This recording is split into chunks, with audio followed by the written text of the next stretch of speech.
वह मनुष्य के भांति ही विचर रहे थे। और यह मानना कठिन है, क्योंकि प्रत्येक मनुष्य का अहंकार रहता है कि वही परमात्मा है। रावण भी मानता था कि वही परमात्मा है, अहम ब्रह्मास्मि का उद्घोष करता रहता था।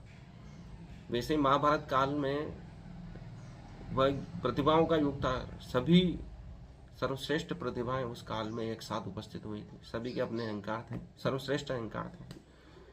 कोई किसी को किसी से कम नहीं समझता था। कर्ण अर्जुन से स्वयं को कम नहीं समझता था, और अर्जुन भी आतुर रहता था अपनी प्रतिभा सिद्ध करने के लिए। और उस युग में प्रतिभाएं इतनी ज़्यादा थी कि अपने आप को सर्वश्रेष्ठ सिद्ध करने के लिए लगातार वे प्रयास कर रहे थे। दुर्योधन कहता था कि इस कालखंड में हम दोनों पांडव और कौरव एक साथ उपस्थित नहीं रह सकते, किसी एक को मरना ही होगा। इसलिए कृष्ण कहते हैं कि तू मुझे परमात्मा मान के मेरी शरण में आ जा। तो जब अर्जुन स्वयं सर्वश्रेष्ठ अहंकार का प्रतीक था, अहंकार त्याग कर जब परमात्मा की शरण में आता है तो एक बहुत बड़ी घटना का निर्माण होता है। जब तक हम कृष्ण को परमात्मा के रूप में स्वीकार नहीं करेंगे, उनकी कही हुई बातों को भी नहीं मानेंगे। ऊपर ऊपर से हमने पूरा कोर्स पढ़ा है, पहली से एमए तक, एमएससी तक, कितना ज्ञान पढ़ा है, हमें कितना याद है, लेकिन हम धार्यति इति धर्म, धारण कितना ज्ञान कर पाए। हम अपने अनुकूल ज्ञान को, हम जिसे हम स्वीकार करते हैं उसे ही जीवन भर याद रखते हैं।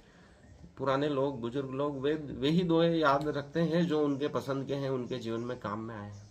बाकी दूसरी बहुत सारी चीज़ें पढ़े उनको भूल जाते हैं।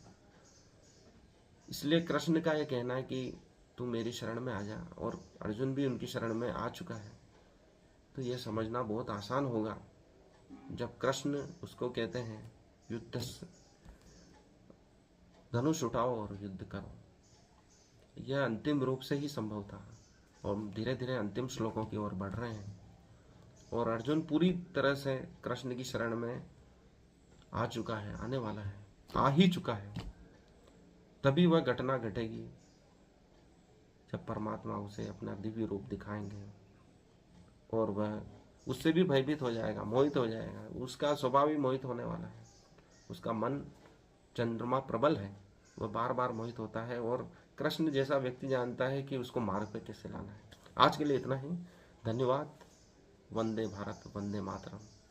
सभी के भीतर बैठे हुए परमात्मा को पुनः नमन। मुझे पूरी तरह ध्यान से सुनने के लिए हार्दिक आभार।